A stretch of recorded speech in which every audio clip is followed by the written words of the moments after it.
ரஷ்யாவிலிருந்தும் சீனாவிலிருந்தும் மேலும் பல அந்த நாட்டு ஏவுகணைகளை வாங்கி வைத்திருக்கிறார்கள். எனவே ஈரானுக்கு போதிய அளவு கப்பற்படையும் இருக்கிறது, விமானங்களும் இருக்கின்றன, ராக்கெட் லான்ச்சர்கள். ஈரானுடைய அந்த மேப்பை பார்க்கும்போது பார்க்கலாம் எந்த அளவுக்கு நீங்கள் naval head quarters, military air base எல்லாம் நிறைய வைத்திருக்கிறார்கள். எந்த நேரத்திலும் எங்கிருந்தும் தாக்குதல் நடத்தக்கூடிய அளவுக்கு அவர்களுடைய பல நகரங்களிலே தயாராக இருக்கிறது. எனவே எதுவும் எந்த நேரத்தில் நடத்தக்கூடிய வலிமை படைத்த இராணுவங்களில் ஒன்றாக ஈரான் இருப்பதால் நிச்சயமாக அமெரிக்கா மற்றும் இஸ்ரேலுக்கு பதிலடி கொடுக்கவும் வாய்ப்பு இருக்கிறது. ஆனால் அமெரிக்காவும் இஸ்ரேலும் திட்டமிட்டு இந்த பிளான்ட் அசால்ட் என்பார்கள், இது போன்ற ஒரு பிளான்ட் அசால்ட் என்றால் ஈரான் எப்பொழுதுமே இஸ்ரேலுக்கு ஒரு அச்சுறுத்தலாக இருப்பதாக இஸ்ரேல் தொடர்ந்து குற்றம் சாட்டி வருகிறது. எங்களுடைய பாதுகாப்புக்கு அச்சுறுத்தலாக இருக்கும் ஈரானை விட்டு வைக்க மாட்டோம், எனவே அதற்குரிய தற்காப்பு முன்னெச்சரிக்கை நடவடிக்கையாக தான் தற்போது தாக்குதலை நடத்தி இருக்கிறோம் என இஸ்ரேல் அதிகாரப்பூர்வமாக அந்நாட்டு பிரதமர் நெத்தன்யாகு அறிவித்திருக்கிறார். இந்த சூழ்நிலையில் தற்போது அங்கு ஒரு பதற்றமான சூழல் நிலவி கொண்டிருக்கிறது என்பதை தான் நமக்கு கிடைத்து வரும் காட்சிகள் தெரிவிக்கின்றன. எனவே நான் ஏற்கனவே கூறியது போல அடுத்த 48 மணி நேரம் மிக மிக முக்கியமான நேரம். இந்த நேரத்தில் தான் அடுத்து என்ன நடக்கப் போகிறது, இந்த போர் அடுத்த கட்டத்துக்கு செல்லுமா அல்லது முடிவடையுமா, சமாதானம் ஏற்படுமா, உலக நாடுகள் தலையிடுமா, ஐநா சபை என்று ஒன்று இருக்கிறது அல்லவா, அமைதியை காக்க வேண்டும் என்பதற்காக ஏற்படுத்தப்பட்ட சபை என்ன செய்ய போகிறது. எனவே இவையெல்லாம் மிகப்பெரிய கேள்விக்குறிகள். ஆனால் அடுத்த 48 மணி நேரத்திலே நமக்கு தெளிவான ஒரு விடை கிடைக்கும் என்று எதிர்பார்ப்பு இருக்கிறது. தற்போது ஈரானின் தாக்குதலை தொடர்ந்து கத்தார், குவைத், ஐக்கிய அரபு அமீரக நாடுகள், UAE என்று அழைக்கப்படுகின்ற யுனைடெட் அரப் எமிரேட்ஸ் போன்ற நாடுகளின் வான்வெளிகள் அனைத்தும் மூடல். எனவே அங்கு விமானம் செல்லக்கூடிய வாய்ப்பே இல்லை. அங்கிருந்து இங்கு வரக்கூடிய வாய்ப்பு தற்போதைக்கு யாருக்கும் இல்லை. அனைவரும் அவரவர் வீடுகளிலே பாதுகாப்பாக இருக்க வேண்டும், வெளியே தேவையின்றி நடமாட வேண்டாம் என அதிகாரப்பூர்வ அறிவிப்புகள் கொடுக்கப்பட்டு வருகின்றன.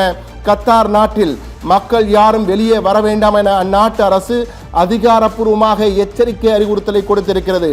பஹ்ரைன், குவைத், ஜோர்டானில் உள்ள அமெரிக்க கடற்படை தளம் மீது ஈரான் ஏவுகணை தாக்குதல்.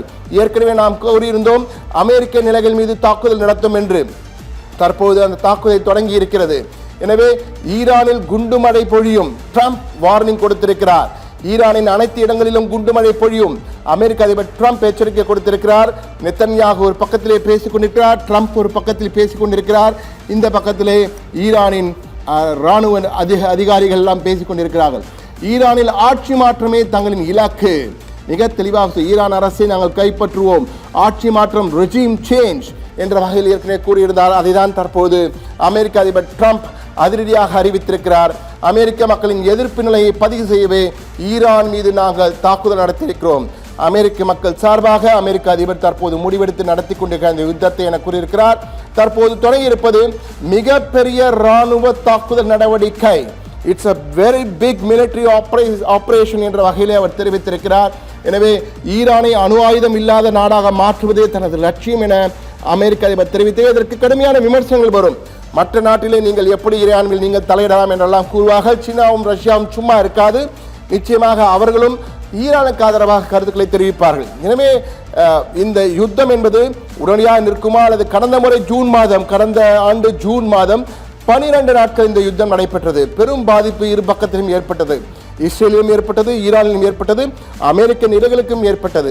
எனவே இந்த முறை எப்படி இருக்கும்? எனவே தான் சொன்னேன் அடுத்த 48 மணி நேரம் இஸ் குரூஷியல். இது மிக முக்கியமான 48 மணி நேரம். இந்த தாக்குதல் அடுத்தடுத்த நிலையில் எப்படி செல்ல போகிறது என்பதை நமக்கு எடுத்து காட்டக்கூடிய நிலையாக இருக்கும்.